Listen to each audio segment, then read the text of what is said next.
A street food vendor got into a confrontation with Metro Police at the Welcome to Las Vegas sign over the weekend. It ended with the officer being pushed to the ground and the vendor getting arrested. Kim joins us now with more on the struggles that street vendors continue to face tonight. Yeah, street food vendors in Clark County are in limbo. Soon they will be able to get a permit and legally operate, but that has not happened yet. Tonight we heard from some on their need to get a permit. Give me your license, not business, driver's license. Street food vendors are not legally permitted to operate in Clark County right now. A Metro officer says he informed this vendor of that the day before this confrontation. Get on the ground now. Street food vendor Flavio Flores heard about the incident, calling it an ugly event.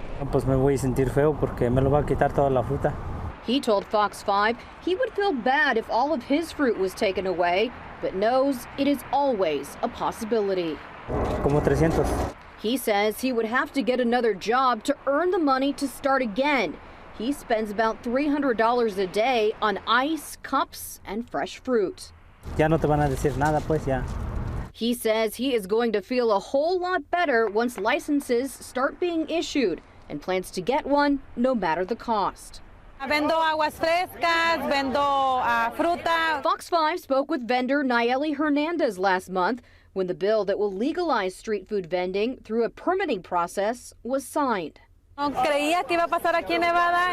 She told us she didn't believe it would be legalized here in Nevada because of past racism and discrimination, but says a license will mean opportunity, a chance at the American dream.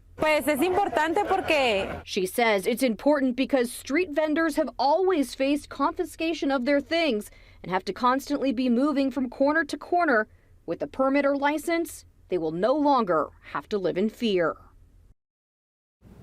And the bill mandating local jurisdictions establish a permitting process for street food vendors was just passed this past legislative session. Part of the new law will go into effect in October.